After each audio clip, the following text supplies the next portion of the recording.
अभी तक देखा था ना, सम्यक हुआ और सम्यक का काल भी हो, सम्यक का काल हो गया, अभी सम्यक का काल समाप्त होने पर क्या होगा वो देख लेते हैं। पढ़िए।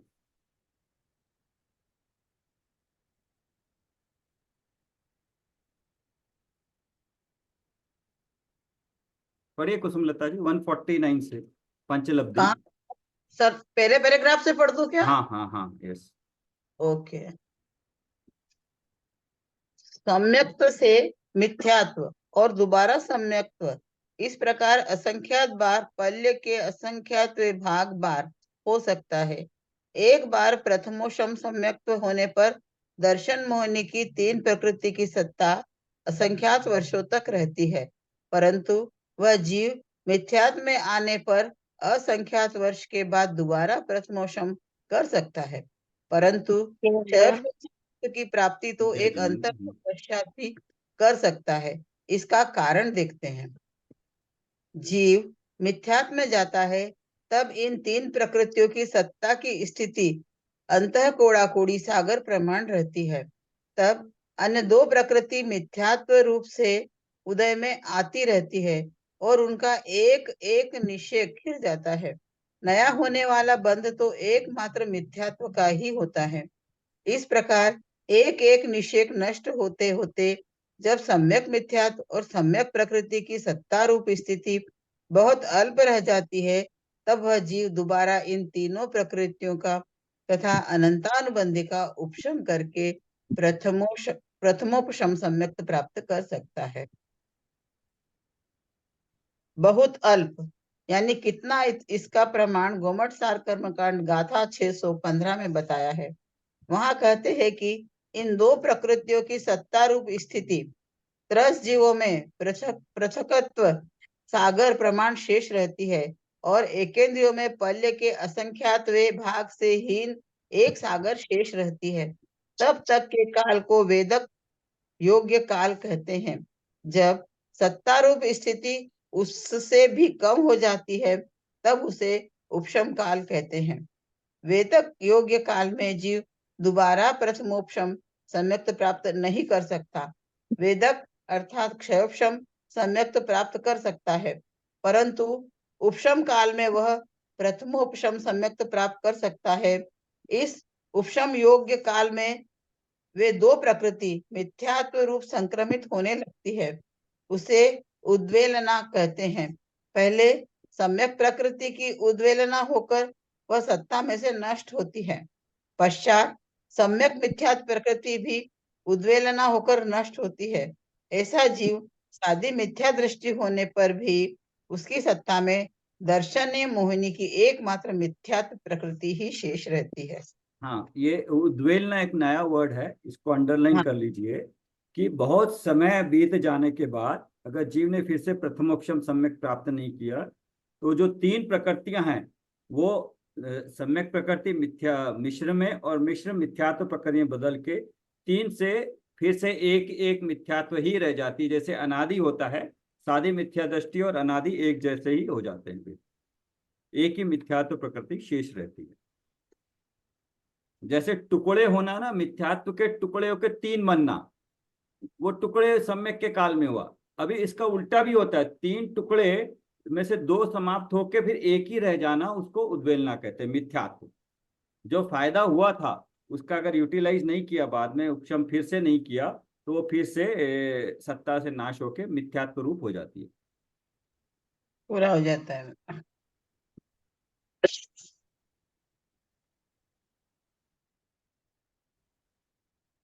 इसलिए एक बार प्रथमोपशम सम्यक्त प्राप्त करके फिर मिथ्यात्व में गए हुए जीव का दोबारा प्रथमोपशम सम्यक्त प्राप्त करने में असंख्यात करोड़ वर्षों का काल बीच में आता है।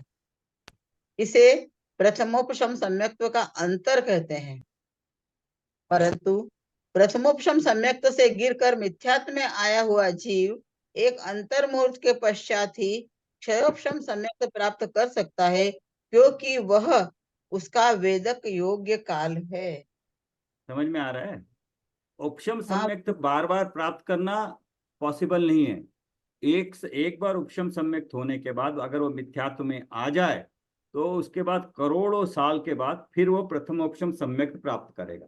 मतलब इस तरह से उपशम करके, अंतर करके, उपशम करके प्रथमोपशम सम्यक प्राप्त करेगा। लेकिन अगर गिर गया, मिथ्यात्व में आया, तो अगर सम्यक प्रकृति उदर में आई तो क्षोभशम सम्यक तो बार बार प्राप्त कर सकता है।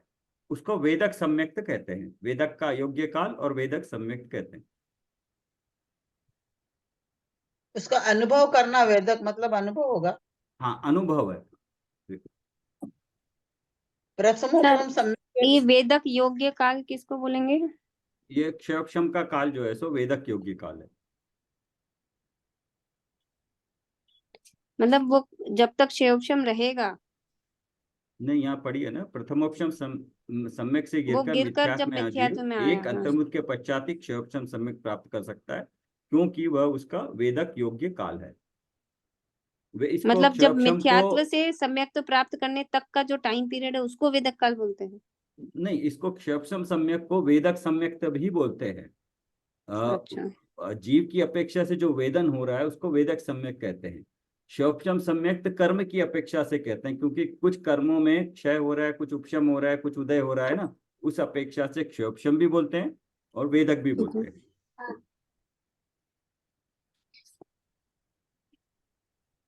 तो सर यहाँ पे जो काल बोला है वो कौन सा काल उसको को पीछे डिनोट कर देखना रहा है? पड़ेगा, पीछे अभी हम पढ़ के आए ना, जो तीसरा पैरा है, 149 का तीसरा पैरा।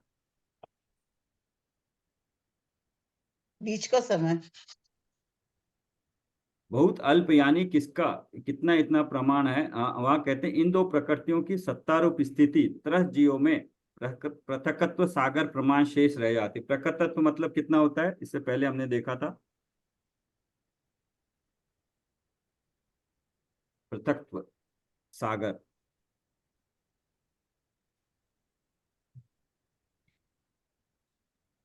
सर वो कंपेयरिंग को बोलते थे क्या? पृथकत्व याद नहीं आ रहा बराबर।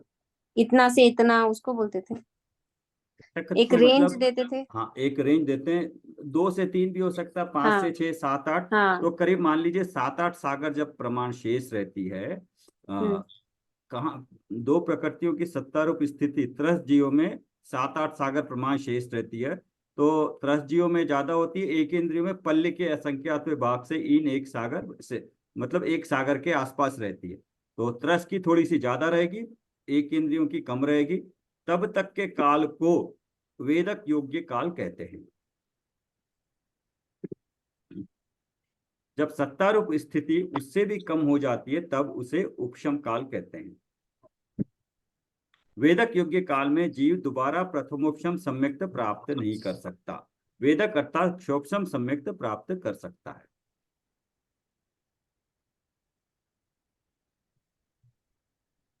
तो जो प्रथमोपशम सम्यक्त होने के बाद दो तरह से डिफाइन किया है, या तो वेदक हो सकता है या उपशम कर सकता है।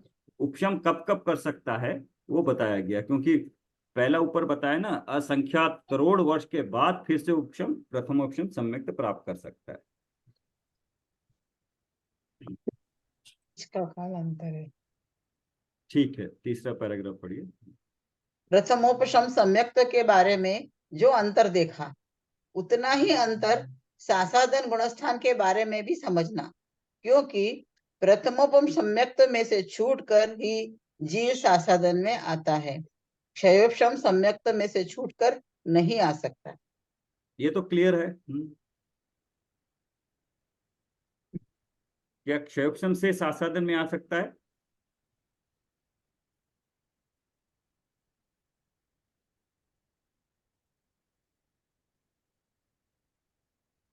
क्षयोपशम से सासाधन गुणस्थान में भी समझना कि प्रथम सम्यक्त में से छूटकर ही जीव सासाधन में आता है और क्षयोपशम सम्यक्त में नहीं, से क्षयोपशम से नहीं आता ना। तो वही लिखा है, क्योंकि प्रथम सम्यक में से छूटकर ही जीव सासाधन में आता है, क्षोपशम सम्यक में से छूटकर नहीं आ सकता।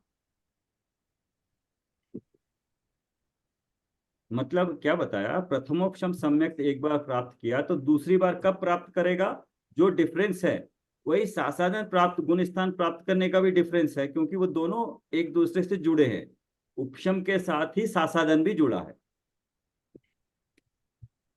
मान लो प्रथमोपशम एक बार हुआ, बाद में मिथ्यात्व में आया, वो 1 करोड़ साल के बाद उसने प्रथमोपशम सम्यक किया और पहली बार प्रथमोपसम सम्यक किया तब सासादन हुआ, तो अभी दूसरी बार सासादन होगा तो कब होगा?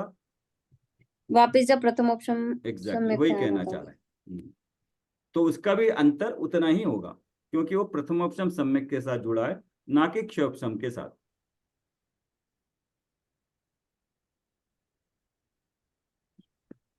सर इसका वही था ना कि वो क्षयोपशम सम्यक्त वाले मतलब सेकंड में आते ही नहीं है, राइट? हाँ, सेकंड का गुण, एक पर्टिकुलर उसी वक्त हाँ आएगा। प्रथमोपशम के सम्यक के राइट, काल में कषाय का उदय होने से दूसरे हाँ। में आकर प्रथम में जाना कंपलसरी है। एक हम्म। अंतर्मुत रह के, जो कहते हैं पहाड़ी से या ऊपर जो फल गिरा है पेड़ से, तो बीच में कहीं रुके बिना वो आएगा, तो बीच का जो समय है वो हम्म। वो सासाधन का समय, मतलब गिर आना ही आना है प्रथम में।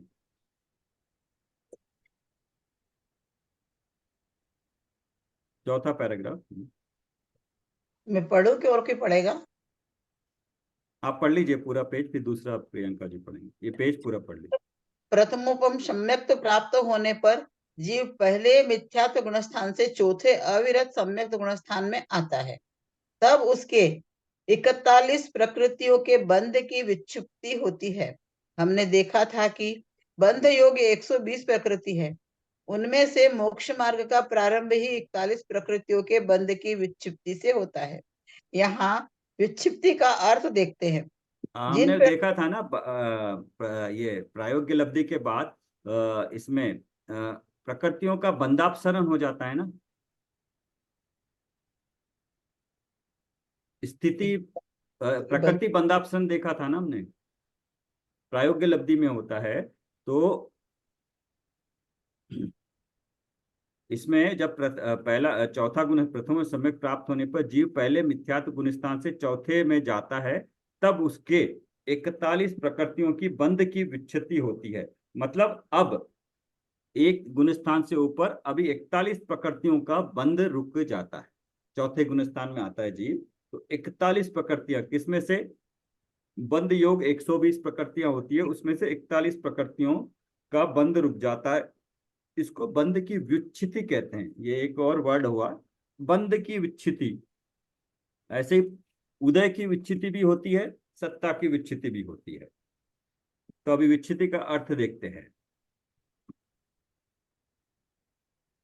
जिन प्रकृतियों का बंध विवक्षित गुणस्थान तक ही पाया जाता है, उसके ऊपर के गुणस्थानों में नहीं पाया जाता, उसे उस विवक्षित गुणस्थान की बंध विक्षिप्ति कहते हैं।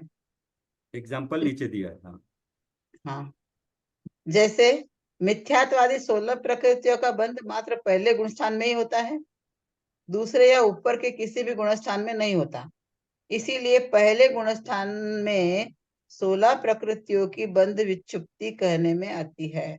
विक्षिप्ति होना अर्थात बंध का अभाव होना।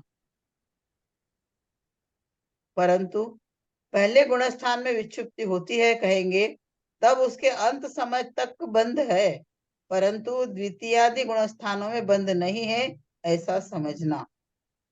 समझ में तुम आया पूछ ये? सर बंद विच्युति मतलब तो बोला बंद का अभाव, लेकिन फर्स्ट गुण स्थान में तो है बंद, फर्स्ट गुण स्थान के एंड तक, उसके बाद में अभाव है। हाँ, यस यस, मतलब मिथ्यात्व पहले, मिथ्यात्व की विच्छित्ति पहले गुणस्थान में होती है। इसका मतलब क्या हुआ कि मिथ्यात्व सिर्फ पहले गुणस्थान में बनता है, ऊपर के गुणस्थानों में मिथ्यात्व बनता नहीं।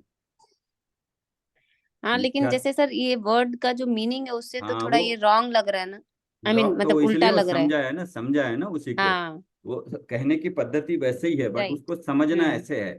हम्म। ठीक है सर। उसका एग्जाम्पल और आगे बताएंगे, देखो। हाँ, नेक्स्ट पैरा में आएगा, आप पढ़ना उसको। हाँ, लास्ट पढ़िएगा। तुम पूछोगी, वहां तो बंद है, फिर भी वहीं पर अभाव हुआ क्यों कहते हैं? ऊपर के गुणस्थान में बंध का अभाव होना, अभाव हुआ कहना योग्य है। हाँ, ये आपके क्वेश्चन का यहाँ पे आ गया, अभी आंसर है, आप पढ़िएगा प्रियंका जी।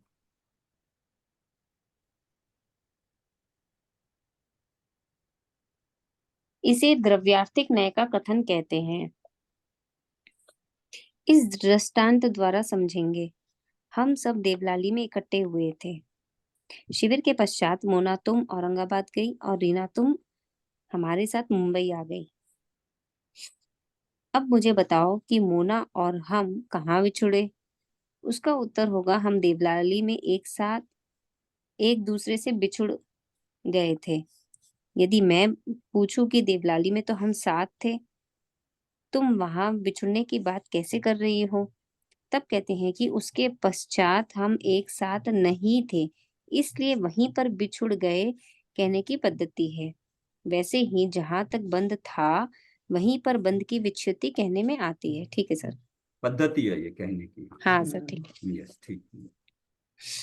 आगे पढ़िएगा, आप ही कंटिन्यू पहले दो गुण पेज। स्थान में 16 प्रकृतियों की बंध विच्छुति होती है, तो दूसरे गुण स्थान में 25 प्रकृतियों की बंध विच्छुति होती है। तीसरे गुण स्थान में बंध विच्छुति नहीं होती। इसके बाद ही बंद तीसरे गुण स्थान में बंध विच्छुति नहीं होती। इसलिए जब जीव सम्यक्त प्राप्त करता है तब पहले से चौथे गुण स्थान में जाने पर उसके 41 16 प्रकृतियों का 16 पहले में हुई, 25 दूसरे में हुई, दोनों को जोड़ दिया तो 41 प्रकृतियों का बंध रुक जाता है। उतना संवर प्रारंभ होता है।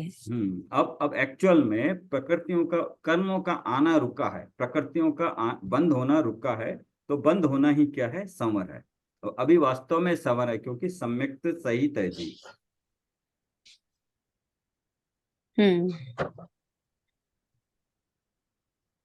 चौथे गुण स्थान में और 10 प्रकृतियों की बंध विच्छुति होने के कारण पांचवें गुण स्थान वाले जीव के 51 प्रकृतियों का बंध रुक जाता है। और मतलब और एडिशन में पहले 141 हो गई थी, अब और 10 हो गई है चौथे गुण स्थान में। अब जैसे देखोगे चौथे गुण स्थान में अनंतानुबंधी नहीं बंधेगी। हाँ, तो अभी उसकी भी विच्छति तो पहले दूसरे गुण स्थान में होती है ना। आप बताइए, अनंतानुबंधी की विच्छति दूसरे गुण स्थान में होती है या नहीं होती है? तो क्यों होती है? सर एक मिनट, क्या आप मुझे वापस रिपीट करें। अनंतानुबंधी की विच्छति कहाँ होती है, किस गुण स्थान में होती है? सर पहले में ही। दूसरे में क्या होगा?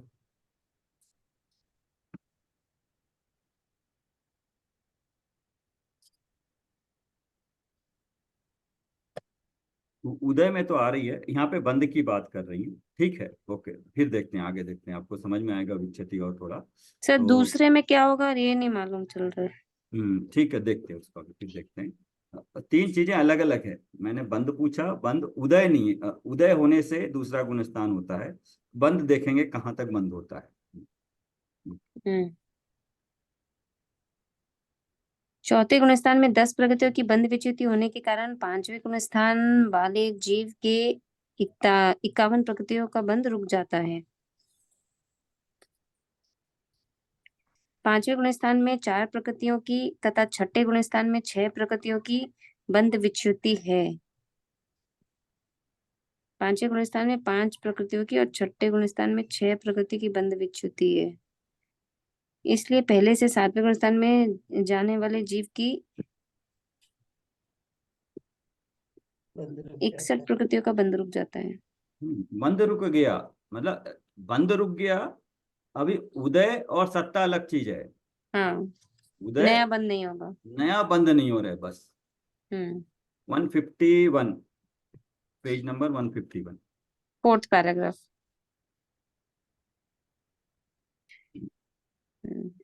सर यहाँ पे ये अभी देखे क्या आप कि नेक्स्ट तक पढ़ लो, 2-3 पेज पढ़ लो, पूरा क्लियर हो जाएगा। पूरी डिटेलिंग हुई है, नेक्स्ट 153 पेज तक तुम कहोगी पूरा हो माँ जाएगा। उन प्रकृतियों के नाम तो बताओ जिससे हम लाभ या नुकसान का अंदाजा लगा सके। मान लो अच्छे कर्म प्रकृतियों की बंध विच्युति हो जाए तो क्या फायदा। देखो अभी भी कुछ कर्म प्रकृतियां अच्छी है, लाभदायक है, इस मान्यता को छोड़ने की तैयारी नहीं है।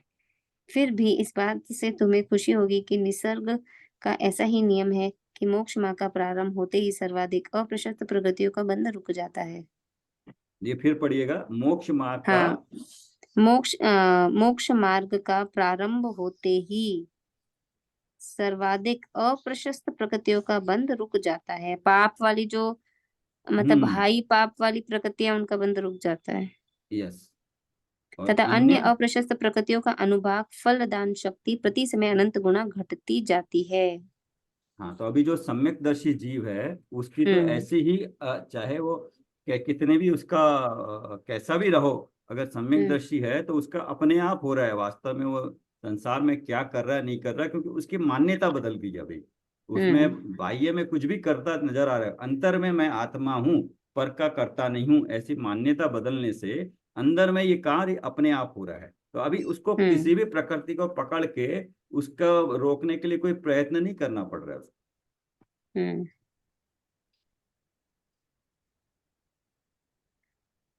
यहाँ सारा लाभ ही लाभ है, इसलिए इसे लब्धि कहते हैं। तुम्हारी जिज्ञासा है इसलिए यहाँ उन 41 प्रकृतियों के नाम दिख रही हूँ। हाँ, अब देखिएगा मिथ्यात्व संबंधी 16 प्रकृतियां। मिथ्यात्व, हुंडक अभी पहले, संस्थान। इसलिए इसको अच्छी तरह समझने से पहले 93 जो नामकर्म की प्रकृतियां या पूरी 148 प्रकृतियां हैं, उनका थोड़ा सा भाव भाषण होए तो समझ में आएगा, वरना तो अभी सिर्फ हम जैसे पढ़े हैं वैसे होगा। तो एटलीस्ट इसको एक बार हम पढ़ लेते हैं, बाकी अगर आपको और समझना है तो नामकर्म की प्रकृतियां थोड़ा पढ़ के, 2-3 बार पढ़ के, जो पिछली बार पढ़ा था ना हमने सबसे पहले स्टार्टिंग में, उसको अगर सर पढ़ वो के, सब भूल हाँ गए अभी। हाँ, तो ये तो ठीक है, ज्ञान का कार्य यही है, आगे आगे बढ़ो, पीछे वाला भूलते चलो, सम्यक तो हो ही गया अभी।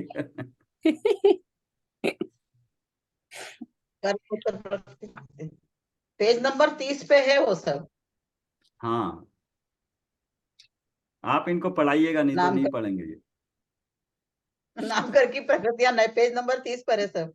हाँ ठीक है, नहीं पहले इसको आज कोशिश करते हैं, इसको आज हमारा ये समाप्त हो जाए। ये तो सिर्फ इंफॉर्मेशन के लिए है कि जो प्रकृतियां बंदापसरण होती है तो वो कौन कौन सी प्रकृतियां हैं, तो थोड़ा आइडिया लगेगा। ज्यादातर नाम कर्म की प्रकृतियां हैं, जो कि 1 इंद्रिय, 2 इंद्रिय, 3 इंद्रिय, 4 इंद्रिय से संबंधित है, या कुछ नरक गति संबंधी है, वो पढ़ने से हमें पता लगेगा। तो जस्ट एक बार इसको इंफॉर्मेशन के तौर पे कि ये हो रहा है, याद रखने की कोई जरूरत नहीं है कुछ भी, बस समझ में आना चाहिए कि कुछ हो रहा है यहाँ पे, कुछ प्रकृतियों का बंद रुक रहा है।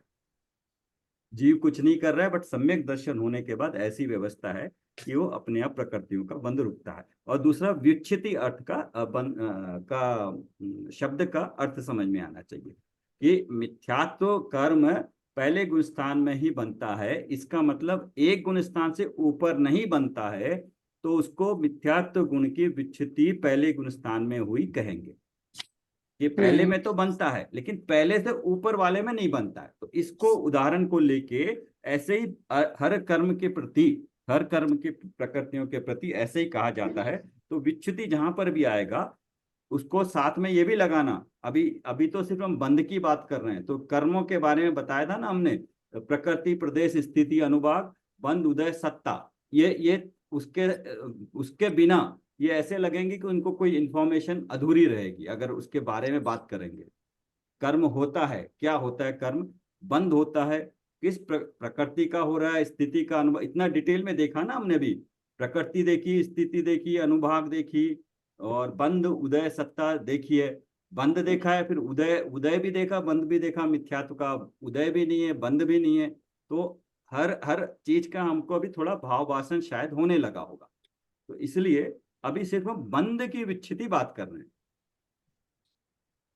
सर बंद की विच्छिति। मतलब छूट जाना ना।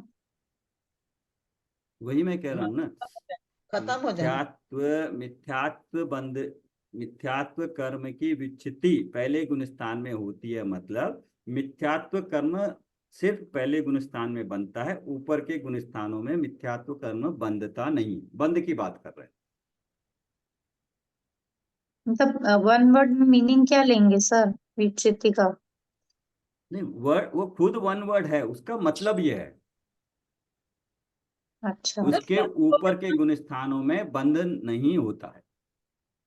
जिस गुण स्थान में उसकी विच्छित्ति होती है उसके ऊपर के गुण स्थानों में उसकी उसका बंध नहीं होता। बंद नहीं होता है। हम्म।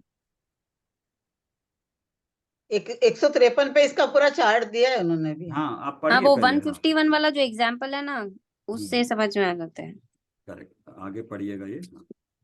हाँ, पूरा पढ़िएगा ये मिथ्यात्व, हाँ, मिथ्यात्व मिथ्यात्व, संबंधी 16 प्रकृतियां। यस। मिथ्यात्व, हुंडक संस्थान, नपुंसक वेद, असाम्प्राप्ता प्राटिका सहनन।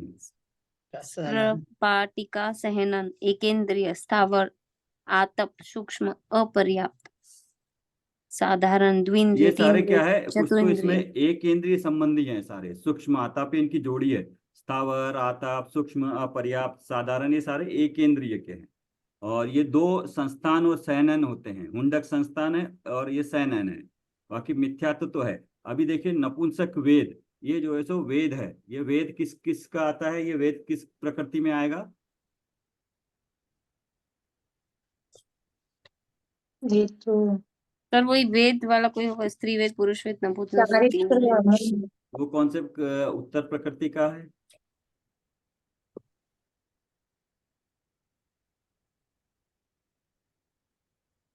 सर चारित्र मोहनी का जो पढ़े थे ना, हाँ, चारित्र मोहनीय में।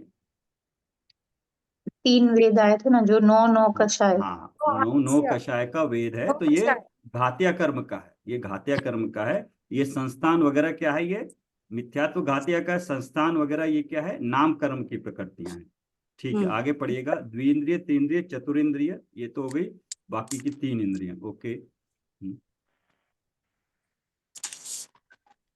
नरक गति, नरक गत्यानुपूर्वी, नरकायु,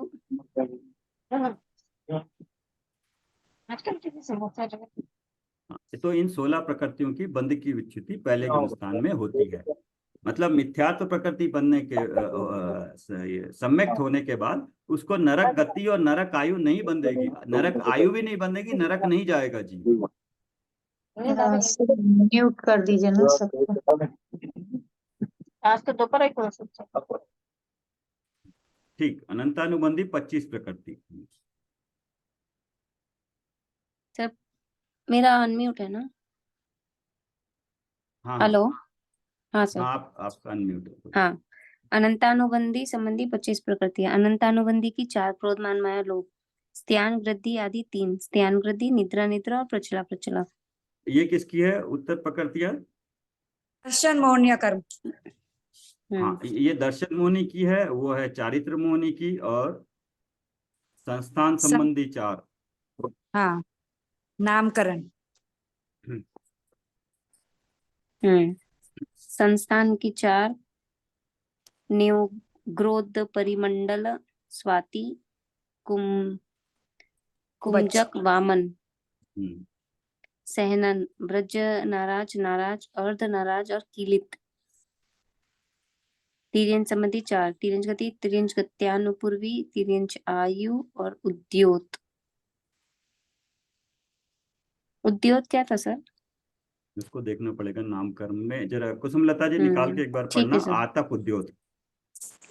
मेरे ख्याल से ये सूर्य के समान तेज ऐसे कुछ है। आतप और उद्योत, ये जो है दोनों। हाँ, हाँ। उससे रिलेटेड है। ठीक है। अन्य 3, दुर्भग, दुस्वर, अनादेय। अन्य 3, स्त्रीवेद, नीच गोत्र, अप्रशस्त्र, विहायो गति।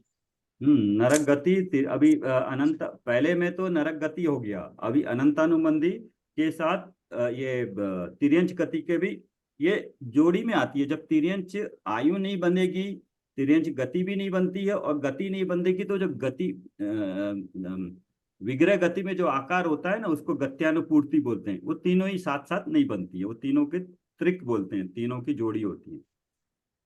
ठीक है, ये नामकर्म की प्रकृतियां क्या है, कैसी है, वो एक बार आप जब नामकर्म में, एक बार में याद नहीं होता, 2-3 बार पढ़ पढ़ के ना। अभी अभी आपको यहाँ पे पढ़ा है ना, अब आप जाके नामकर्म में पढ़िए तो थोड़ा समझ में आएगा। अभी रेफरेंस हुआ ना क्यों है, तो अब पता चलेगा। पढ़िए आगे इसको। पहले प्रायोग्य लब्धि के प्रकरण में प्रकृति बंधापसरण द्वारा 46 प्रकृतियों का बंध रुक जाता है। इस बात को हमने देखा था।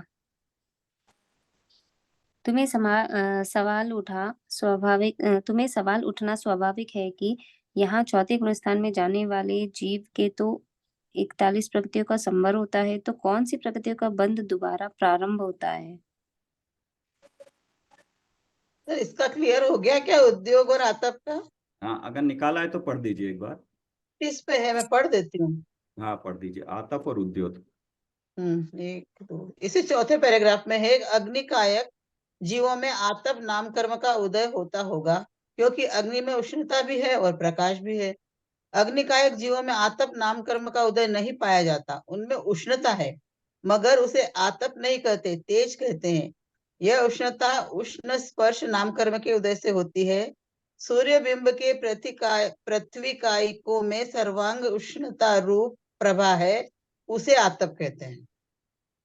जो चंद्र बिंब सूर्य सूर्य सूर्य का जो ज्योतिष है ना, सूर्य सूर्य जो सूर्य का जो ताप है ना, उसमें जो सूर्य का एक जीव है, सूर्य में जो जीव हैं, उनका शरीर ही वही है गर्म, तो उनके शरीर में ये आतप और उद्योत जो रेफरेंस है दिया है।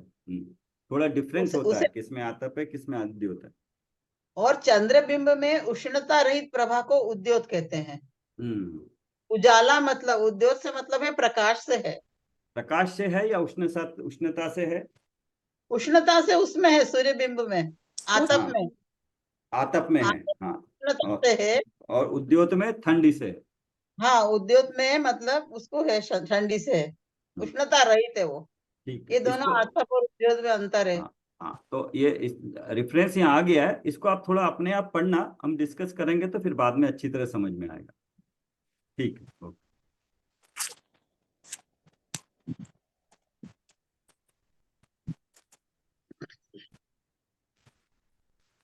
ये प्रायोग्य लब्धि चौथी लब्धि थी। चौथी लब्धि में 41 प्रकृति, ये 46 प्रकृतियों का प्रकृति बंधापसरण होता है, रुकता है इन प्रकृतियों का बनना। और अभी चौथे में 41 प्रकृति का समर होता है, मतलब बनती नहीं है। तो क्यों डिफरेंस है उसका बता रहे हैं। देखो, 46 प्रकृतियों में से मनुष्य आयु और देव आयु, 2 आयु कर्म तथा 33वें और 34वें स्थान की कुल 11 प्रकृतियां, सब मिलाकर 13 प्रकृतियों का बंध चौथे गुण स्थान में होगा, परंतु अन्य 8 प्रकृतियों का बंध मिटेगा। वे इस प्रकार है: मिथ्यात्व, अनंतानुबंधी, क्रोध, मान, माया, लोभ और स्त्यानुगति, निद्रा, निद्रा और पचला पचला, इन 8 प्रकृतियों का बंध रुक जाता है। हम्म सर क्या बोले? जिसको फिर वो प्रायोग्य लब्धि पढ़ना पड़ेगा पूरा, तो इसको अभी यहाँ छोड़ देते हैं। यहाँ पे प्रायोग्य लब्धि में कुछ प्रकृति बंधापसन बताया था, और यहाँ हम्म पे जो कुछ प्रकृतियां हैं, उनका उनका जो है सो समर हो रहा है, बता रहा है। तो क्यों हो रहा है, तो प्रायोग्य लब्धि की पूरी देखनी पड़ेगी हमें, तो थोड़ा टाइम लगेगा। इसको भी यहीं पे देख लेते हैं, बाद में जरूरत पड़ेगी तो निकालेंगे। बट यहाँ पे ये देखिए कि चौथे गुण स्थान में 41 प्रकृतियों का संवर हो रहा है। तो 41 कौन कौन सी है, ये 16 और 25, 41 हो गई हैं। ये तो क्लियर है ना, मिथ्यात्व संबंधी मिथ्यात्व के साथ 16 प्रकृतियों का बंध रुक गया, और अनंतानुबंधी के साथ 25 प्रकृतियों का बंध रुक गया। तो 16 और 25 मिला के चौथे गुण स्थान में 41 प्रकृतियों का बंध विच्युति हो रही है। ये हो गया। इसी प्रकार प्रत्येक गुणस्थान की बंध विच्युति निश्चित है। यहाँ गुणस्थानानुसार संख्या लिख रही हूँ। गुमट सार कर्मकांड में उसका सर्व विस्तार वर्णन है। हाँ, अभी क्या है, नेक्स्ट में देखना, ऊपर गुणस्थान लिखा है, नीचे उस गुणस्थान में जैसे ही गुणस्थान ऊपर जाएंगे तो उसमें बंधना रुक जाता है उन प्रकृतियों का। टोटल करते जाओगे तो एंड में जाके 120 हो जाएंगे। ठीक। पहले गुणस्थान में 16 बता दी थी, अभी गिन के भी बताई है 152 पेज पे। दूसरे गुणस्थान में 25 बताइए, क्योंकि दूसरे गुणस्थान में अनंतानुबंधी होती है, तो दूसरे गुणस्थान से ये बंध विच्युति हो जाती है। उसके बाद तीसरे में कोई नहीं है, चौथे में 10 है, अभी देखा था। तो ये 41 और चौथे में मिला के 51 हो गई है। और 5 में और 4 की हो जाती है, 6 में 6 की हो गई, 7 में एक और होगी, 8 में जाके फिर 36 की होती है, 9 में 5 की, 10 में फिर 16 की होती है, 11 और 12 में किसी चीज का बंध नहीं है।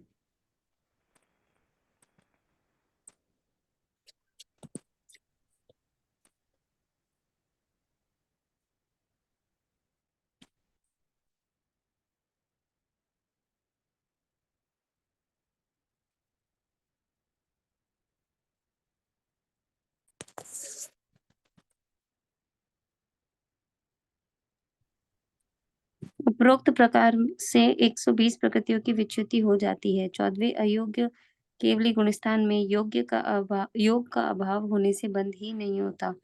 जीव सर्वथा अबद्ध दशा को प्राप्त होता है। यहाँ सभी कर्मों का आश्रव और बंध सर्वथा रुक जाने से पूर्ण रूप से संवर प्रकट होता है।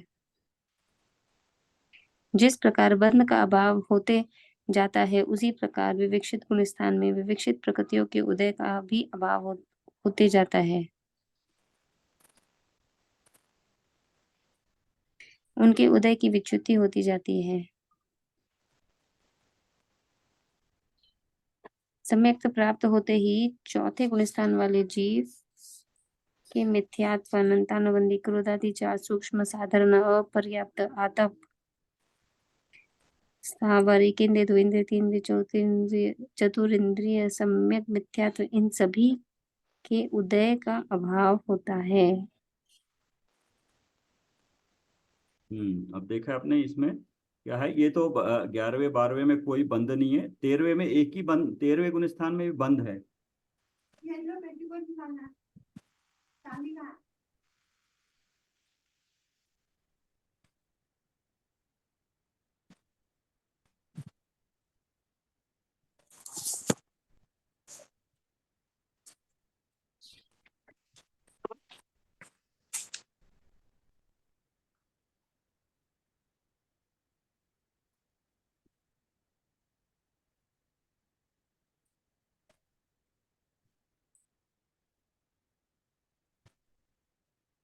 एक मिनट। हाँ,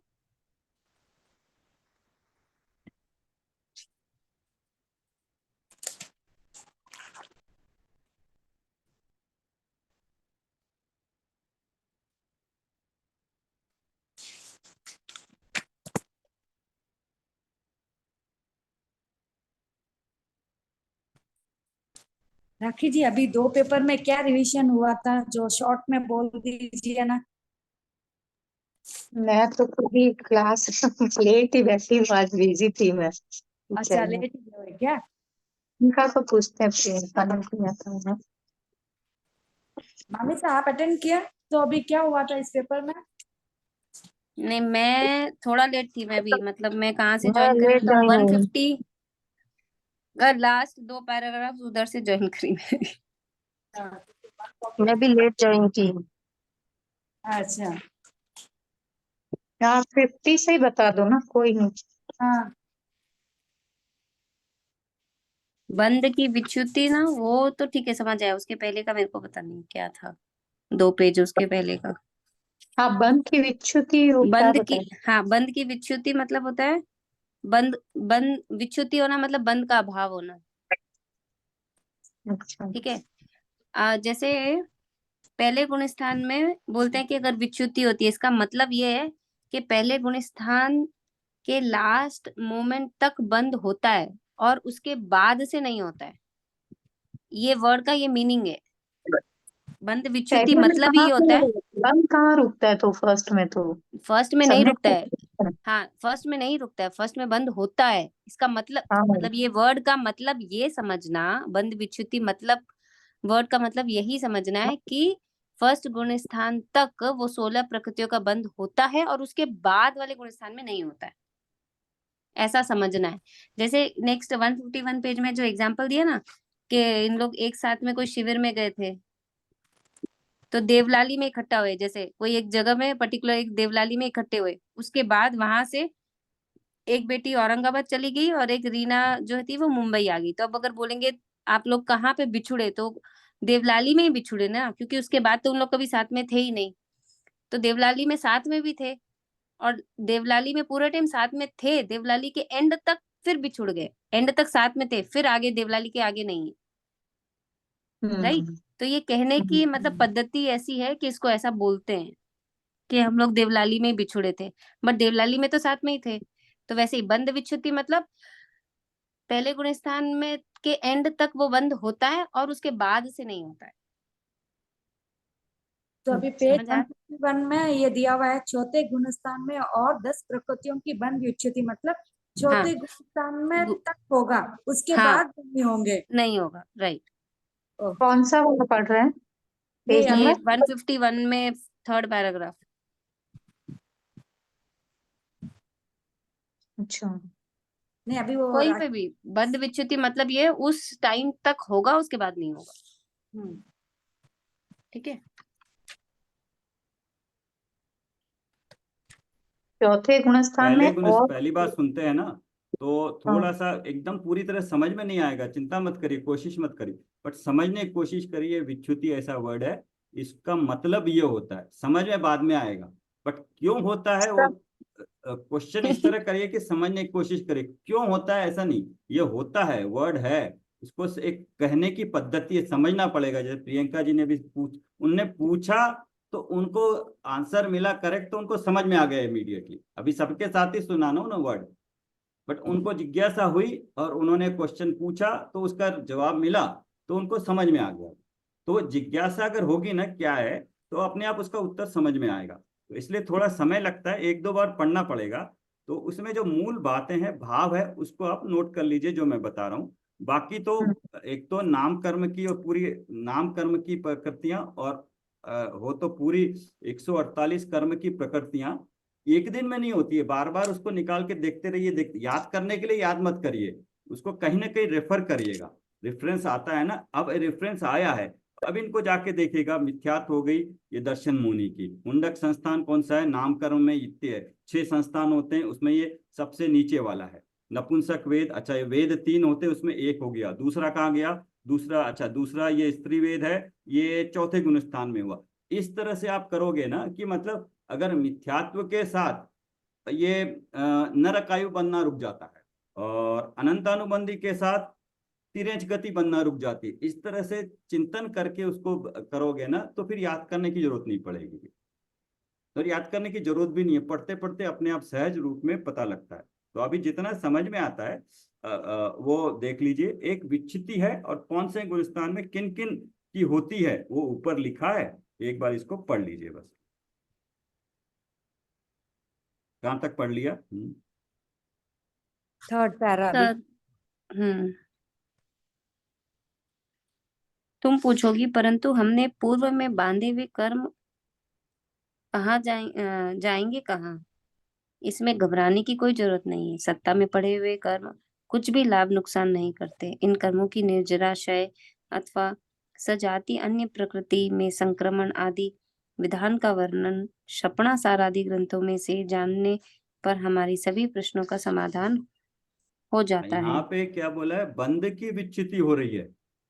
बंद होना बंद हुआ, रुका है अभी, बंद होना रुका है। सत्ता में जो पड़े हैं वो पड़े हैं, जो उदय में, जो सत्ता में पड़े हैं उनका उदय हो रहा है। कुछ प्रकृतियां हैं बंद होना रुक जाती है, लेकिन बाद में उदय में आती है। मिथ्यात्व प्रकृति बंद, उसका उदय भी नहीं होता, बंद भी नहीं होता है, लेकिन सत्ता में नाश नहीं होती है। ये समझिए कि जो जीव पहले गुणस्थान से चौथे गुणस्थान में गया, तो उसके बंद भी नहीं हुआ, औपशमिक सम्यक में उदय भी नहीं हुआ, तो सत्ता में थी मिथ्यात्व प्रकृति, ऊपर थी ना पूरी। हाँ, कौन सी स्थिति में थी पूरी वो? उपशम स्थिति में। उपशम स्थिति में थी। उसको ऊपर जो थी उसको कौन सी स्थिति कहा था वो? ऊपरी तन स्थिति। ऊपरी तन स्थिति, गुड। तो ऊपरी तन स्थिति वाले कहीं गायब तो नहीं हुए ना, नहीं। अब वो उदय में आएंगे ना। हाँ, हाँ, तो अभी जैसे ही जीव चौथे से पहले में आया, फिर उदय में आ जाएंगे।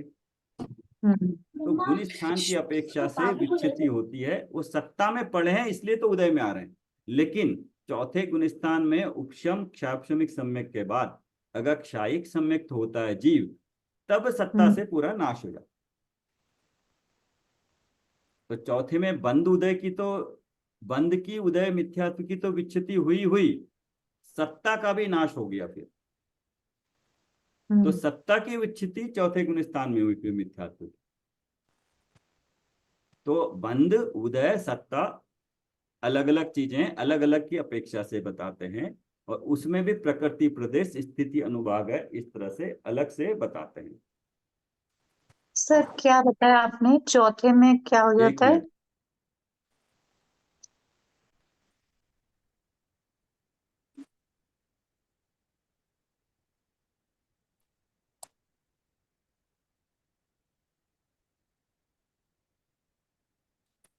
हाँ, क्या पूछा? सर फोर्थ गुणस्थान में आपने क्या बताया सर? सत्ता भी रुक जाती, क्या बताया सर? वो बंद क्या बताया आपने? अगर सत्ता में है तो वो सत्ता की विच्छित्ति नहीं हुई है। चौथे अगर सम्यक्त हुआ है तो बंद हम्म और उदय की विच्छित्ति बंद और उदय नहीं है। हम्म मिथ्यात्व का बंद और उदय नहीं है, लेकिन सत्ता में पड़ी है वो। हम्म तो वो सत्ता की विच्छित्ति कब होती है? जब उनका सत्ता से नाश होता है। तो क्षयिक सम्यक्त तो चौथे गुणस्थान में हो सकता है ना। हम्म हाँ तो क्षयिक सम्यक्त चौथे गुणस्थान में उसकी विच्छित्ति हो जाएगी। हाँ सत्ता की ना सर? हाँ, सत्ता की। ठीक है, इसको आगे पढ़ते हैं। पढ़ू सर? हाँ, पढ़िएगा। कर्म कांड ग्रंथ में से बंध और उदय की विच्युति पढ़कर उसे कंठस्थ करना, क्योंकि उसका ज्ञान होने पर मोक्ष मार्ग का स्वरूप अत्यंत स्पष्ट रीति से अपने ख्याल में आता है। अन्य मतियों की अनेक भ्रांत कल्पनाओं का निराकरण हो जाता है। तुम कहोगे, बंध तथा उदय की विच्युति जानकर अन्य मति की भ्रांतियों का निराकरण कैसे हो सकता है? कोई उदाहरण हो तो बताओ। उसके लिए प्रथम कुछ नियम जान लो। ये नियम भी बंध और उदय की विच्युति के कारण ही होते हैं। अभी यहाँ दो ले रहे हैं, बंध और हाँ, उदय की उदय। विच्छित्ति। अभी तक बंध की विच्छित्ति का टेबल बताया था। ऐसा ही टेबल हम्म, एक उदय की विच्छित्ति का होगा, एक टेबल ऐसे ही सत्ता की विच्छित्ति का भी होगा। अच्छा। हम्म। हम्म हमने देखा था कि चारों गति वाले जीव सम्यक्त प्राप्त कर सकते हैं। नरक का जीव नपुंसक वेदी है। देव त्रिवेदी क्या पुरुष वेदी है? देव स्त्री वेदी या पुरुष वेदी है? मनुष्य और तिर्यंचों में तीनों वेदों में से कोई एक वेद होता है। ये सब जीव सम्यक्त प्राप्त कर सकते हैं, परंतु सम्यक्त के साथ मनुष्य, तिर्यंच या देव में जन्म लेने वाला जीव पुरुष ही होता है, स्त्री नहीं। सर सर नरक में सम्यक्त के सिर्फ खाली साथ यही वेद होता है क्या? नपुंसक वेद ही होता है? एक ही वेद होता है, नपुंसक वेद ही होता है। और 1 से 4 तक के तिर्यंच भी नपुंसक वेद ही होते हैं। और देव में स्त्री और पुरुष वेद दो ही होते हैं। ये 3 वेद मनुष्य और तिर्यंच में ही 3 वेद होते हैं। और सर तिर्यंच में क्या बोले, एक एक इंद्रिय से लेके 4 इंद्रिय तक चार सभी इंद्रिय तक नपुंसक वेद सभी वाले होते हैं? नपुंसक ही हैं। हाँ।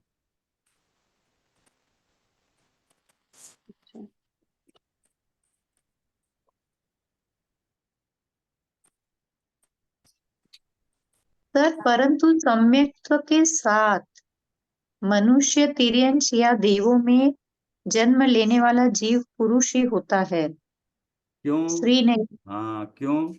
अब देखिए, क्यों? क्योंकि सर क्योंकि वो लिखा है ना, अनंतानुबंधी में स्त्रीवेद खत्म हो जाता है। हाँ, अभी इसको अब विच्युति के साथ कनेक्ट करिए पिछले हाँ। 152 पेज पे कि हम्म अभी सम्यक्त होगा चौथे गुण स्थान में। तो अनंतानुबंधी हाँ, नहीं रहेगी तो वहां तो स्त्रीवेद खत्म हो हाँ, जाएगा। तो ये देखिएगा, पहले में कौन सी नपुंसक वेद पहले में विच्युति हो गई, और दूसरे में स्त्रीवेद की हो गई। स्त्रीवेद है दूसरे में। हाँ, दूसरे में स्त्रीवेद की हो गई है।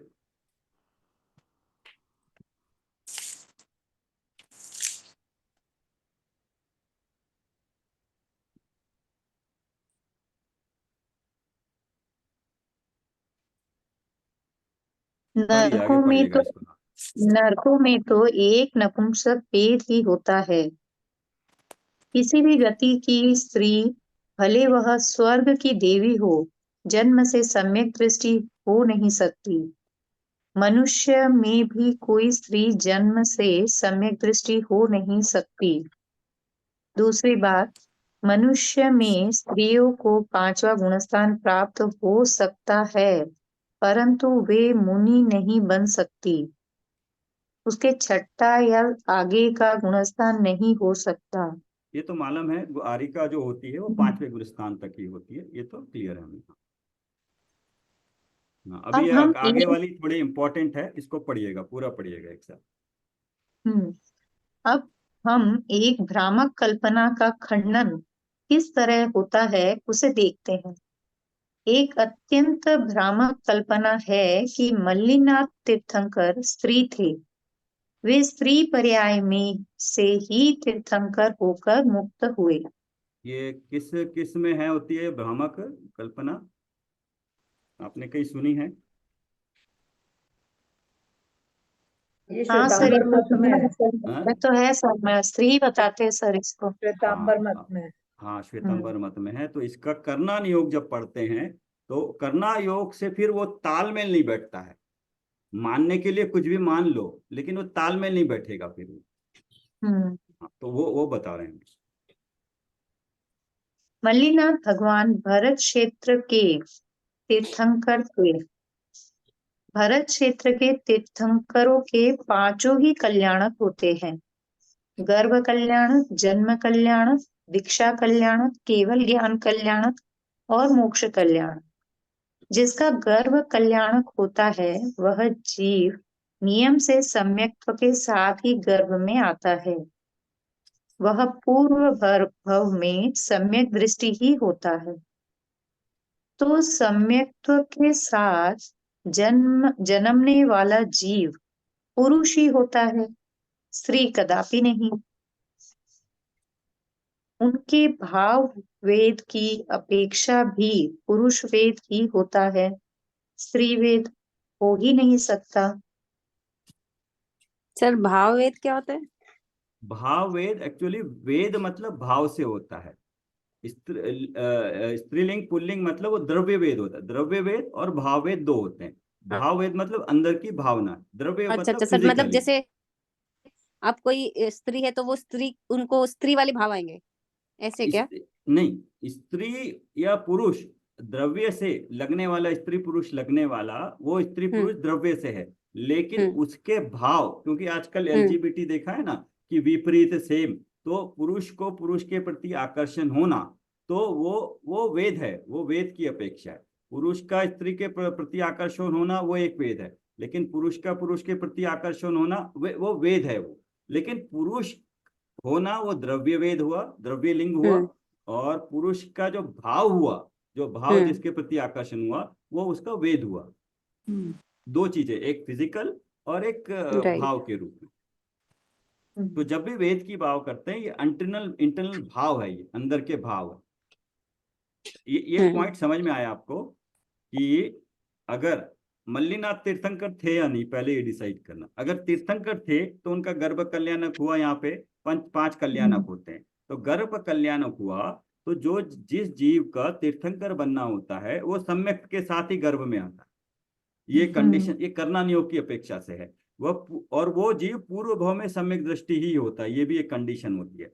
तो सम्यक के साथ जन्मने वाला जीव, या ऊपर बताया था ना, अगर सम्यक के साथ जन्म लेगा तो स्त्री नहीं ले सकती, इसलिए उसको पहले ऊपर बता दिया कि अगर स्त्री होगी तो जन्म के साथ नहीं लेगी। बट ये तो मल्लिनाथ है, तीर्थंकर है, जन्म के समय सम्यक था, तो वो पुरुष ही है। तो पुरुष है तो उनको सम्यक के साथ जन्म वाला जीव पुरुष ही होता है, स्त्री कदापि नहीं। तो एक खंडन किया। अब भाव वेद की अपेक्षा भी पुरुष वेद ही होता है, स्त्री वेद हो ही नहीं सकता है। दोनों अपेक्षा से, भाव वेद से भी, स्त्री वेद से भी, मतलब फिजिकली भी और थॉट प्रोसेस से भी, दोनों से वो पुरुष वेद ही था।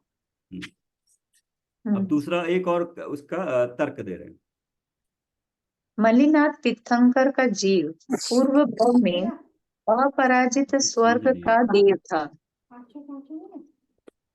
वहां से चय कर वे मनुष्य हुए थे। अपराजित स्वर्ग के सभी जीव जन्मतः सम्यक दृष्टि ही रहते हैं तथा वहां देवांगना होती ही नहीं। केवल पुरुष पर्याय के ही जीव होते हैं, इसीलिए पूर्व भव में भी वे पुरुष ही थे।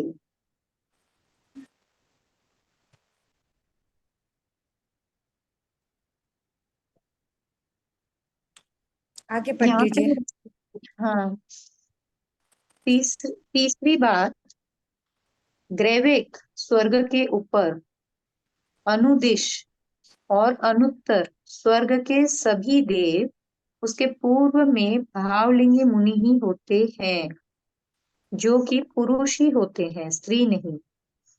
इस तरह मल्लीनाथ का जीव पूर्व के तीसरे भव में भी पुरुष ही था, स्त्री नहीं। मतलब पहले के 3 भाव बता दिए, तीनों में ये बता रहे कि पुरुष ही था। उचित है।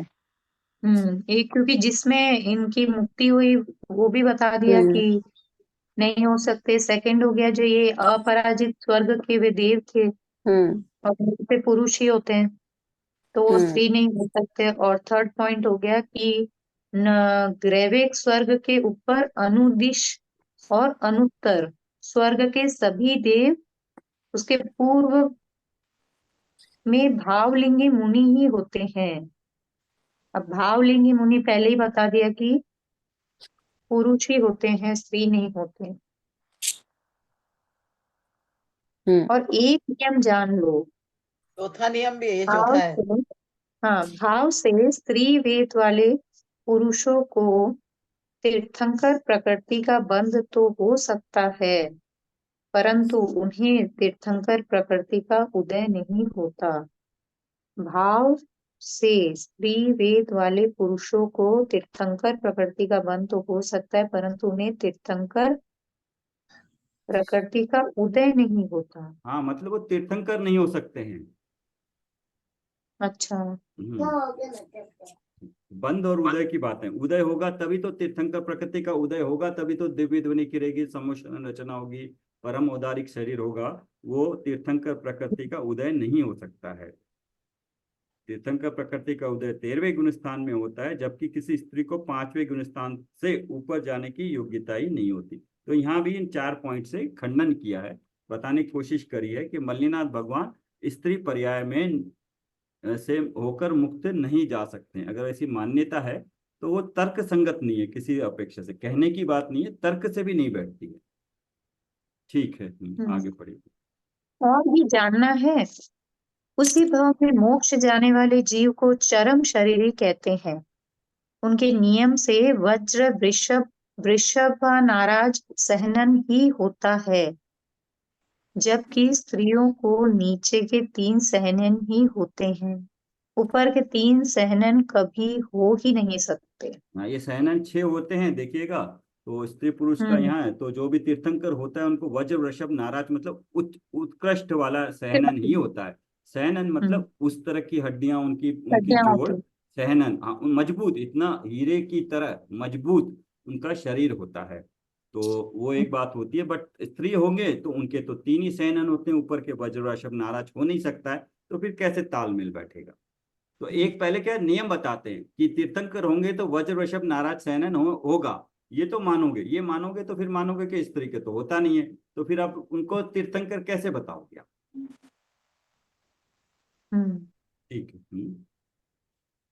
हमें किसी व्यक्ति ने कहा था कि मल्लीनाथ तीर्थंकर स्त्री थे या पुरुष थे, इस झमेले में हम क्यों पड़े? उससे हमें क्या लेना देना? कोई उन्हें स्त्री माने या कोई उन्हें पुरुष माने, उसमें क्या बिगड़ता है? उससे क्या बिगड़ता है? बेटियों, जिसे जो मानना है वह वैसा मान ही रहा है, परंतु यथार्थ वस्तु स्थिति संबंधी अपना निर्णय यथार्थ है या नहीं देखना प्रत्येक जीव का कर्तव्य है, या नहीं देखना प्रत्येक जीव का कर्तव्य है। नहीं, वो सेंटेंस एक साथ पढ़ेंगे तो समझ अच्छा, आएगा। परंतु परंतु मैं यथार्थ। यथार्थ इसको वस्तु स्थिति इसको जरा, संबंधी अपना निर्णय यथार्थ है या नहीं देखना, या नहीं देखना प्रत्येक जीव का कर्तव्य है। देव मुनि तथा शास्त्र का यथार्थ स्वरूप ऐसा ही है, अन्यथा नहीं। इस तरह दृढ़ निर्णय हुए बिना सम्यक्त्व की प्राप्ति हो ही नहीं सकती। इसको फिर पढ़िएगा प्रियंका जी, इस पैराग्राफ को।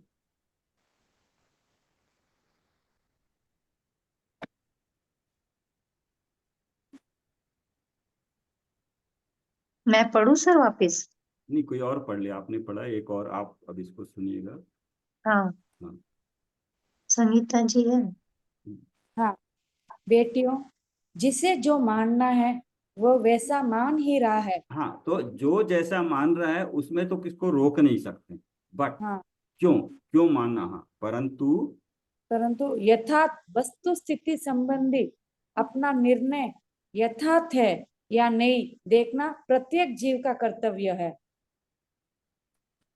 देव वस्तु स्थिति का निर्णय, तो हम तत्व, वस्तु स्थिति मतलब तत्व, तत्वों के बारे में जो ज्ञान है हमारा, उसके बारे में ज्ञान और संबंधी ज्ञान, उसके बाद उसका चिंतन, उसके बाद निर्णय, निर्णय में गड़बड़ हो गई है तो क्या होगा, तो वो निर्णय हमारा यथार्थ है या नहीं, ये प्रत्येक जीव का अपना कर्तव्य है। क्यों, आगे पढ़िएगा। देव मुनि तथा शास्त्र का यथार्थ स्वरूप ऐसा ही है, अन्यथा नहीं है।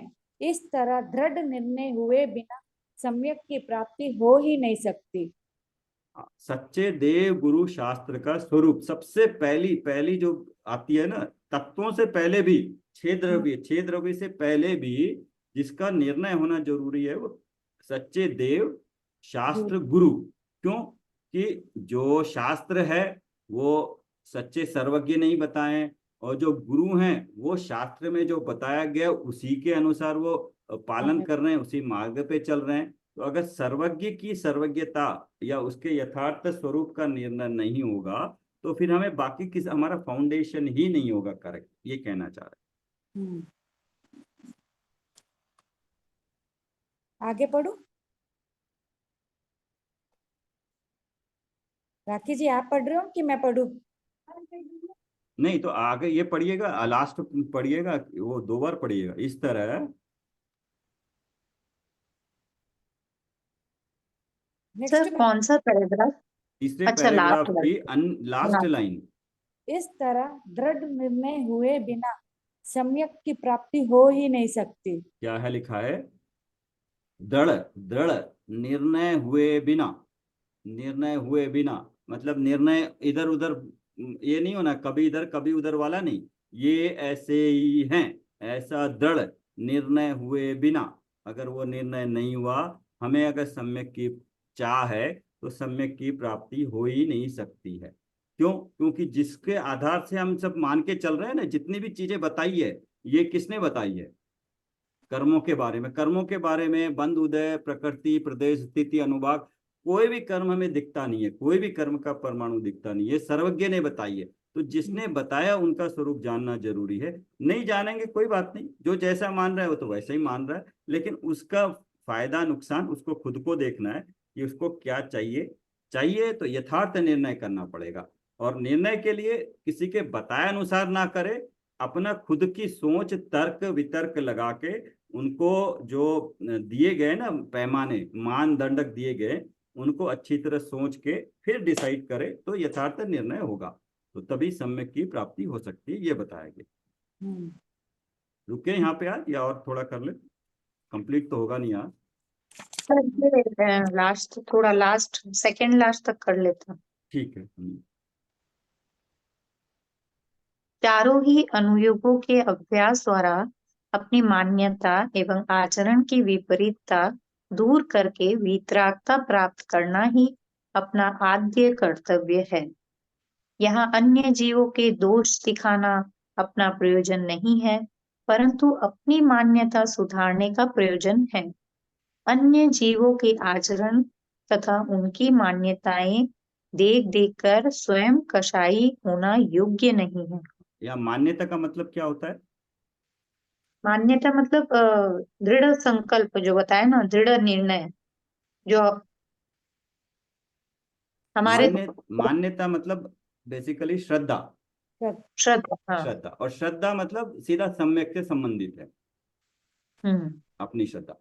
और दूसरा है कि किसी और को देख के किसी को बता के, तो मैं अगर कसाई हूं, किसी को और को देख के वो कुछ गलत कर रहा है, मैं कसाई हो रहा हूं, तो दूसरे को तो पता भी नहीं है उसको देख के मैं क्या कर रहा हूं, तो अगर कसाय हम्म। मैं कर रहा हूं तो उसका परिणाम मुझे ही भुगतना पड़ेगा ना। हम्म। तो इसलिए स्वयं कसाई होना योग्य नहीं है। दूसरे का अगर कोई परिणाम वैसा है तो उसके परिणाम का फल उसे मिलेगा। अगर कोई पूछता है तो बता सकते हैं, नहीं है तो वो अपने परिणाम का खुद जिम्मेदार है। हम अपने परिणाम के जिम्मेदार हैं, तो इसलिए दूसरे के परिणामों को देखकर खुद को कषाय कि वो ऐसा है वो बोलने की भी जरूरत नहीं है, ये बता रहे हैं। हम्म। स्वाध्याय तथा तत्व ज्ञान का अभ्यास नहीं होने से मात्र आचरण आचरण सुधरने के उपदेश से मान्यताएं नहीं सुधरती। हमें दूसरों के नहीं परंतु अपने आचार विचार एवं मान्यताओं का अवलोकन करके अपने दोषों का निराकरण स्वयं ही करना चाहिए। हाँ, तो ये किस तरह से होगा? स्वाध्याय तथा तत्व ज्ञान का अभ्यास अगर हो, हम्म। उसके साथ आचरण हो तो कार्यकारी है। लेकिन इन दोनों के बिना आचरण सुधारने के उपदेश से मान्यताएं नहीं सुधरती। मतलब अगर ये पता नहीं हो तो कोई कहेगा कि ये कर लो वो कर लो, तो उससे उससे जो अंदर की मान्यता है उसमें जोर नहीं पकड़ेगा। लेकिन पढ़ के जाना है, तत्वों को जानना है, उसके बाद आचरण में अपने आप सुधार आएगा, तब किसी को बोलना नहीं पड़ेगा। तो वो सहज रूप में जो होगा उस पर दृढ़ता होगी। लेकिन अगर किसी ने बोला है कि ऐसे करना है बिना किसी तर्क के, तो वो कोई कुछ दिन तो कर लेगा, लेकिन उसके बारे में उसका पूरा वस्तु का निर्णय अपने आप नहीं करेगा, किसी और का बताया। क्योंकि निर्णय तो, क्योंकि हर इंडिविजुअल का अपना अपना है ना, सम्यक हर एक ने पाना है, तो निर्णय भी हर एक का अपना स्वयं का होना पड़ेगा। सर चाहे किसी को तो किसी का बताने से तो सब तो 10 जन 10 बातें बताएंगे सर, लेकिन नहीं तो पढ़ने से एक बात पे श्रद्धा होगी।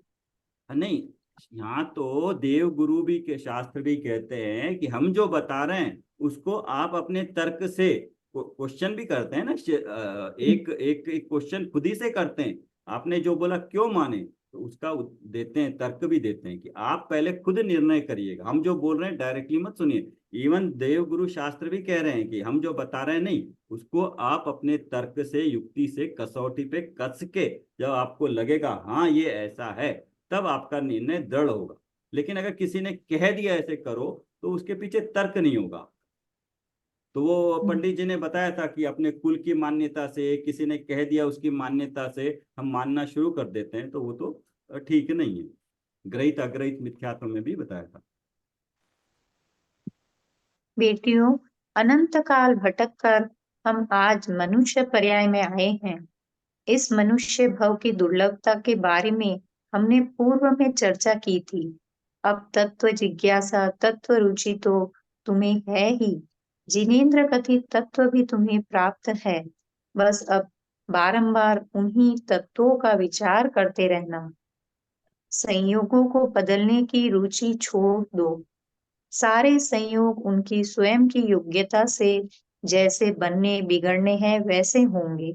अपनी स्वयं की रुचि कायम रखो। 6 ढाला में कहा है। सर इतना ही करें अभी? आज रुकते हैं, फिर 9:15 हो जाएगा, इसको हाँ। कंप्लीट कर लीजिए बस। हाँ। पर द्रव्य नते भिन्न आप में रुचि सम्यक्त्व भला है। हाँ, बेटियों, बस बस अनादिकाल इसको से पढ़िए। पर द्रव्यंते भिन्न आप में रुचि सम्यक्त भला है। पर द्रव्यंते भिन्न आप में रुचि सम्यक्त भला है। तो ये ऊपर यही लिखा है, क्या है? अनंत काल भटकता हम आज मनुष्य पर्याय में आए हैं। इस मनुष्य भव की दुर्लभता के बारे में हमने पूर्व में चर्चा की थी। अब तत्व जिज्ञासा, तत्व रुचि तो तुम्हें है ही। तत्व जिज्ञासा रुचि है, इसलिए तो हम लोग पढ़ रहे हैं। जिनेन्द्र कथित तत्व भी तुम्हें प्राप्त है, पता भी चल गया अभी। बस अब बारंबार उन्हीं तत्वों का विचार करते रहना। तत्व विचार करना अभी हमारा हाथ में है, और विचार करते करते जब उसमें सूक्ष्मता आएगी तो तत्व निर्णय भी हो जाएगा और श्रद्धा भी हो जाएगी। संयोगों को बदलने की रुचि छोड़ दो। सारे संयोग उनकी स्वयं की योग्यता से जैसे बनने बिगड़ने हैं वैसे होंगे। अपने स्वयं की रुचि कायम रखो, अपने स्वयं की रुचि कायम रखो। हाँ ये है, देखिए बस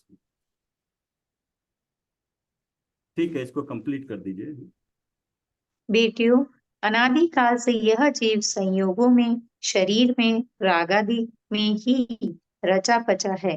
यह जीव कहता है कि भेद ज्ञान तो करना है, परंतु पहले धन तो कमा लूं, विदेश यात्रा तो कर लूं, बाल बच्चों को पढ़ाऊं लिखाऊं, उनकी शादी ब्याह रचाऊं। हाँ, इसमें देखिए मुझे क्या क्या बताया जीव। यहाँ देखो क्या बताता है, संयोगों में। ये किसकी संयोग बात हो रही? संयोग, शर और राग आदि। ये क्या चीज है? ये शॉर्ट में क्या हो? ये मुझे पर है। पर है पता सब। है ये सब पर है। पर पर में है। गिनते हैं ना हम, संयोग, हाँ शरीर, राग आदि। हम्म, तो ये संयोग हो गए। हाँ, तो हमने ये मुझे देखा बता। ही है, देखा ही है, ये पर है। तो पर के निमित्त से आश्रय होता है।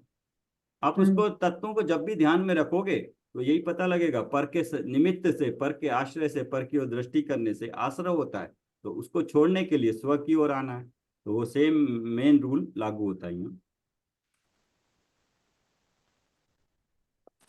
पढ़िए आगे, मुझे श्लोक देखिए। बताओ मुझे बताओ, स्वयं को संयोगों से भिन्न जानना है, शरीर से भिन्न जानना है, रागादिक से भिन्न पहचानना है, तो कौन से संयोग हो तो भेद ज्ञान होगा? अमेरिका के या भारत के झोपड़ी से भेद ज्ञान आसान होगा कि राजमहल से? काला शरीर हो तो भेद ज्ञान होगा कि गोरा शरीर? काले बालों से भेद ज्ञान करना आसान है या सफेद बालों से? कौन से राग से अपने को भिन्न पहचानना है? अशुभ से तो यह जीव अपने को भिन्न कहता है, परंतु देखो मुझे कैसा उच्च जाति का शुभ भाव आता है कहकर संतुष्ट हो जाता है, उसके कारण स्वयं को महान मानता है। तो यहाँ रुकते हैं। ठीक है, ये तो हाँ अभी क्या है, पूरा हमने पढ़ लिया है, समझ लिया है। अब थोड़ा सा ये जाते जाते जाते हैं उपदेश रूप में है, बता रहे हैं, सार रूप में बता रहे हैं ये। तो कल ठीक हो है। जाएगा। हाँ, कल हम कर लेंगे। फिर उसके बाद दो और वीडियो है, उसको देख लेंगे। तो एक तरह से तीनों करण का और उपशम का रिवाइजन हो जाएगा, और एक क्षयक्षम के बारे में आपको क्लियर हो जाएगा। सर अब दो वीडियो किसमें है? प्रथमोक्षम सम्यक्त्व में। कल देखेंगे उसको। यस, क्षाक्षमिक सम्यक आपने अभी तक नहीं सुना है ना?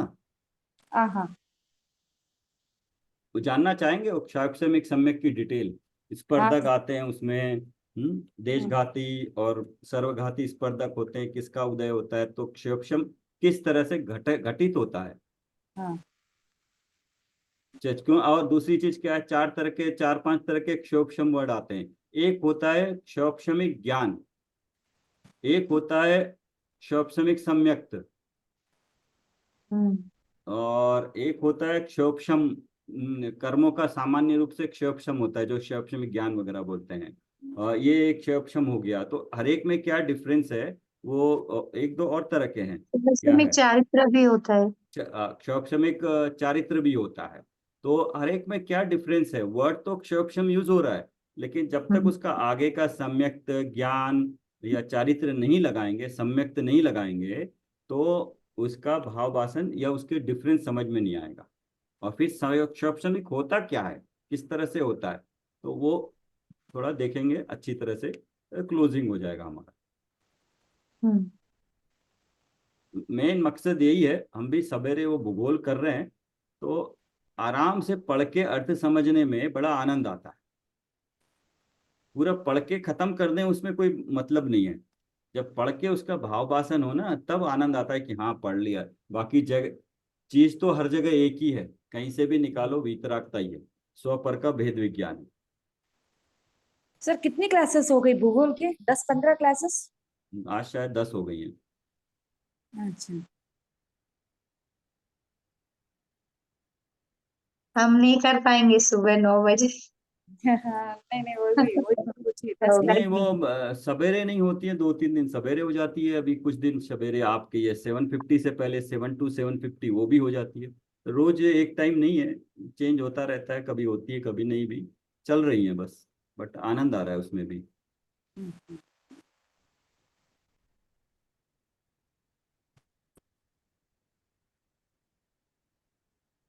ध्यान करें फिर। और हम स्वधर्म शिविर के 7वें दिन में आप सभी का स्वागत है। संत शिरोमणि आचार्य श्री विद्यासागर जी महाराज की जय। और हम श्री मुनि 108 प्रणब में सागर जी महाराज की जय। कर्म कालिमा हमारे शुद्ध ज्ञान रूप को ढके हुए है। ध्यान के द्वारा ही हम इसे हटाकर एक मिनट, सुनाई दे रहा है? नहीं, आवाज नहीं आ रही है। हाँ, अभी नहीं, अपने रूप को पा अभी पाएंगे। ठीक है। धारणा से अरे। ध्यान की यात्रा में आज अरहमश्री हमें मारुति धारणा कराएंगे।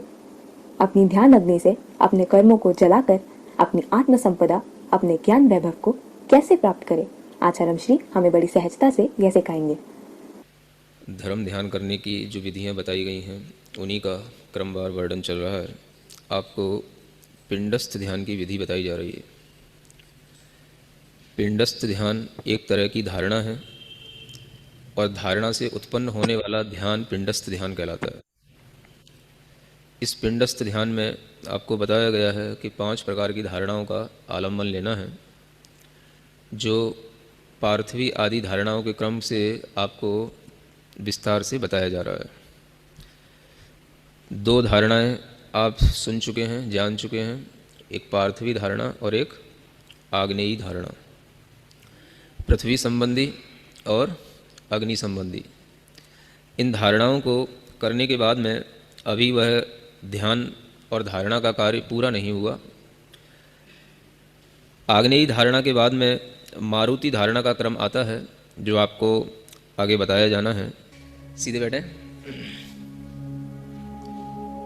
गर्दन सीधी, कमर सीधी, मुख पर शांति, आंखें बंद। प्रसन्नता के साथ में पिंडस्थ ध्यान करने का मन बनाए। गहरी लंबी श्वास लेकर विचार करेंगे। एक बहुत बड़ा समुद्र है, क्षीर समुद्र, एक राजू तक असंख्यात किलोमीटरों तक फैला हुआ। जिस विशाल शांत समुद्र के बीचों बीच में जम्बू द्वीप के बराबर एक बहुत बड़ा कमल खिला हुआ है। हजारों पत्ते उस कमल के हैं। उस कमल की नाभि पर सुमेरु पर्वत अंकित है, जिसकी प्रभा से चारों ओर सुनहरा वातावरण है, चारों ओर स्वर्णिम आभा फैल रही है। उसी कर्णिका के ऊपर मध्य भाग में एक बहुत बड़ा चंद्रमा की किरणों से व्याप्त, चंद्रमा के समान सफेद, निर्मल, शुद्ध सिंहासन बना हुआ है। जिस सिंहासन के ऊपर मैं बैठा हूं, गहरी श्वास लेते हुए अरहम को श्वास के माध्यम से अपनी नाभि कमल तक पहुंचाने की कोशिश करें।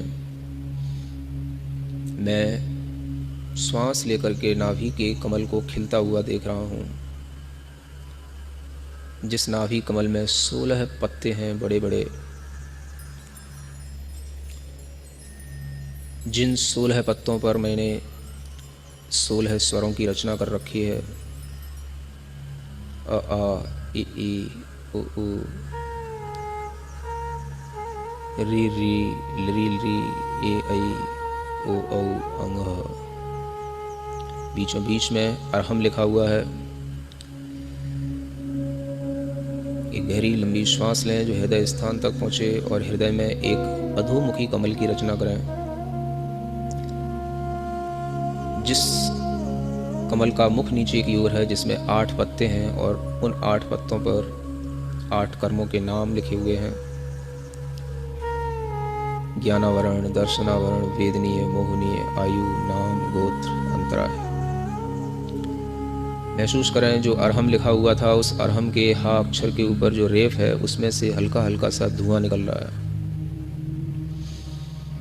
उस रेफ में से निकलने वाला धुआं धीरे धीरे और बढ़ता हुआ दिखाई दे रहा है, जिसमें कुछ स्फुलिंगे निकल रहे हैं। फुलिंगों की कुछ आवाज़ सुनाई पड़ रही है। धीरे धीरे वह फुलिंगे भी और बढ़ते चले जाते हैं और धीरे धीरे वह अग्नि की लौ सी दिखने लगती है।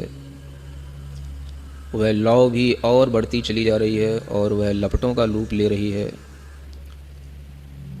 बहुत बड़ी बड़ी अग्नि की लपटें हमारे उस हृदय कमल में जो 8 कर्म थे उनको जला रही हैं। धीरे धीरे वो लपटें हृदय कमल तक पहुंच गई हैं। वह कर्म जल रहे हैं। मैं निश्चिंत होकर के उन कर्मों को जलता हुआ देख रहा हूँ। ओम अरहम नमः। मैं अपनी अग्नि को और बढ़ाता चला जा रहा हूँ। जैसे जैसे मैं ओम अरहम नमः का स्मरण करता हूँ अग्नि और प्रज्वलित होती है। ओम अरहम नमः। ओम अरहम नमः। मेरे शरीर के चारों ओर त्रिकोण आकार में अग्नि का मंडल बना हुआ है, जिस त्रिकोण के अंत में स्वस्तिक चिन्ह बना हुआ है और उसी स्वस्तिक चिन्ह के ऊपर वायुमंडल है जो पीत रंग का वातावरण लिए हुए है। चारों ओर मेरे शरीर में त्रिकोणाकार से वह अग्नि जल रही है। मेरा शरीर उस अग्नि से जलने लगा है। मेरा शरीर उस अग्नि से जल रहा है। मैं शरीर को जलते हुए देख रहा हूँ। जैसे कोई पड़ोसी का घर जल रहा हो, मैं ऐसे अपने शरीर को जलता हुआ देख रहा हूँ। यह शरीर जलता ही है, आत्मा के निकलने के बाद जलता है। मैं इसको साक्षात पहले से ही जलता हुआ देख रहा हूँ। मेरा आत्मा बिल्कुल सुरक्षित है। मैं चिंतन में लीन हूँ। मैं ज्ञायक स्वभाव वाला, एक स्वभाव वाला शुद्ध आत्मा हूँ। जो जल रहा है वह मैं नहीं हूँ, वह नौकर्म है।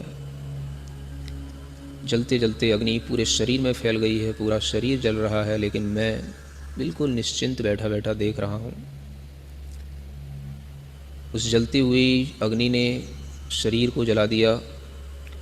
जो हमारी नाभि में अग्नि जल रही थी, रेफ से जो अग्नि निकल रही थी, उसको भी उसने जला दिया।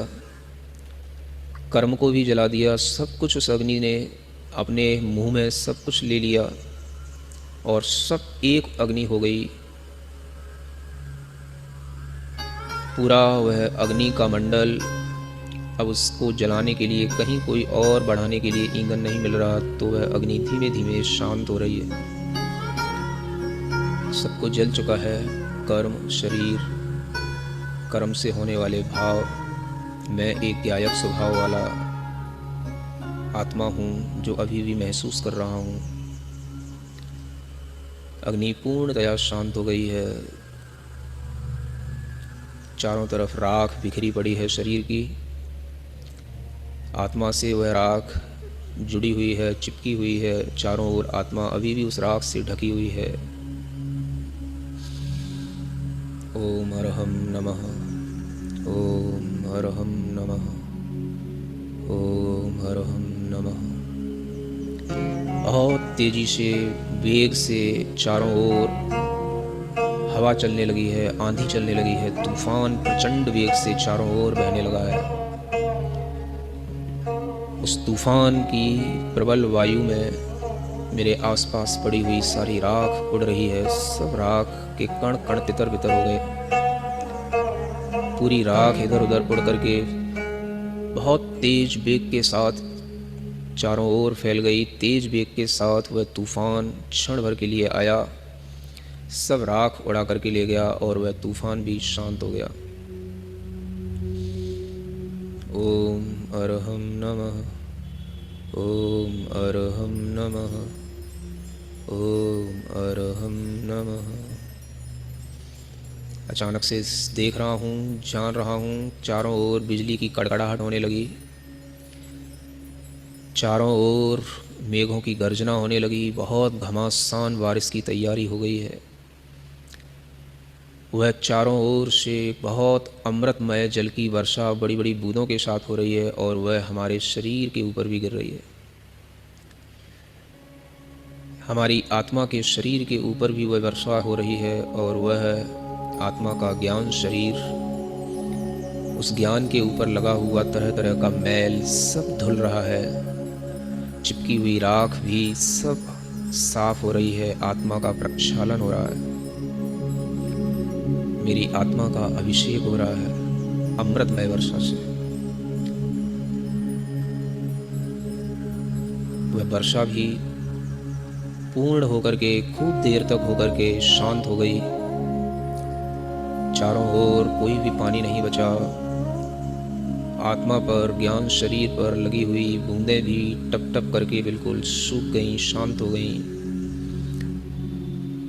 स्वयमेव आत्मा निर्मल मनुष्य के आकार की वह आत्मा का आभास, अनंत ज्ञान, अनंत दर्शन, अनंत सुख, अनंत वीर मेरी आत्मा का प्रकट हो गया है। चारों ओर अनेक तरह के नगाड़े, बाजे, शंख, घंटाओं की ध्वनि आ रही है। अनेक देव लोग हमारे आसपास आ चुके हैं। वह जय जयकार कर रहे हैं, प्रणाम कर रहे हैं, नमस्कार कर रहे हैं, लेकिन मैं किसी को नहीं देख रहा, किसी को नहीं सुन रहा। मैं सिर्फ अपने आत्म स्वभाव का चिंतन कर रहा हूँ। किसी देव से मुझे कोई प्रयोजन नहीं। सभी प्रकार के अतिशय मेरी आत्मा में प्रकट हो गए हैं। मेरा आत्मा सभी प्रकार के कल्याणों से युक्त हो गया है। चारों ओर देव लोग चमर ढो रहे हैं, पुष्प वृष्टि कर रहे हैं, छत्र लगाए हुए हैं, जय जयकार कर रहे हैं। मुझे किसी से कोई प्रयोजन नहीं। मैं भगवान अरहंत देव की तरह शांत बैठा हूँ, अपने ही आत्मानंद में लीन हूँ। ओम अरहम नमः, ओम अरहम नमः, ओम अरहम नमः। थोड़ी ही देर में सभी देवलोक चले गए, सिर्फ मेरा आत्मा बचा है। ज्ञानमय शरीर है। मेरी आत्मा की चैतन्य परिणति असंख्यात आत्म प्रदेशों में प्रकट हो चुकी है। सिद्धों के समान मैं अपने आप को निराबाध, अव्याबाद, सुख से परिपूरित अनुभव कर रहा हूँ। सिद्ध भगवान की तरह मैं अदृश्य हो गया हूँ, सूक्ष्म हो गया हूँ। मुझे दुनिया में कोई नहीं देख रहा, मैं दुनिया को देख रहा हूँ। दुनिया को, जगत को मैं जान रहा हूँ। अपने ही ज्ञान आनंद में लीन मैं अरहममय हो गया हूँ। मैं अरहम बन गया हूँ। मैं शुद्ध सिद्ध आत्मा बन गया हूँ। अपने आप को केवल शुद्ध सिद्ध अरहममय महसूस करें। दोनों हथेलियों को घिसकर पुनः अपने शरीर में आएं। आँखों पर हाथ रखें, मुख पर हाथ रखें, शरीर पर अपने ऊर्जावान हाथों से शरीर को ऊर्जा दें। बाकी की ऊर्जा विश्व में हर प्राणी के लिए इसी तरह का शुद्ध सिद्ध ध्यान उत्पन्न हो, इस भाव से प्रवाहित करें। ओम अरहम परम शांति। आप सभी का दिन मंगलमय हो, इसी भावना के साथ ओम अरहम नमः।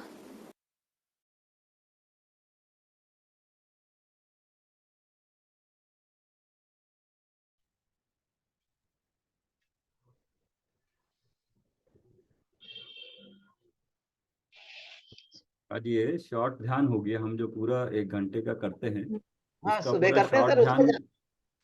शॉर्ट ध्यान सुबह पूरा हो कर गया ना। हाँ, सुबह करते हैं उसमें बहुत मजा आता है। हाँ सुबह वाला ज्यादा डिटेल और अच्छा लगता है। हाँ, बट ये भी 15 मिनट का हो जाता है, हाँ, शॉर्ट में हो शॉर्ट जाता है। में करेंगे तो उतना ठीक है, ये भी बढ़िया है। हाँ, इसमें भी अच्छा ध्यान लग जाता है। हाँ हाँ। आप क्या कर रहे हैं संगीता जी दोपहर में? सॉरी, आपका ध्यान नहीं हो पा रहा है, बेकार है। दोपहर को मैं करती हूँ। अच्छा, कर रहे हैं ना? हाँ हाँ, हाँ, मैं करती कर हूँ। लेना जरूर। हाँ, नहीं, आप करना चाहते हो, मेरे कारण नहीं हो पा रहा है, सॉरी। नहीं, नहीं, मैं करती हूँ सर दोपहर को। ठीक है। जिनवानी स्तुति कर देते हैं। हाँ हे जिनवानी भारती तो है जपो दिन में, जो तेरी शरणा गए वो पावे सुख चैन। जावानी के ज्ञान ते सूझे लोका लोक, वाणी मस्तक में सवारे। जय जय। 8 बार नमोकार मंत्र पढ़िए।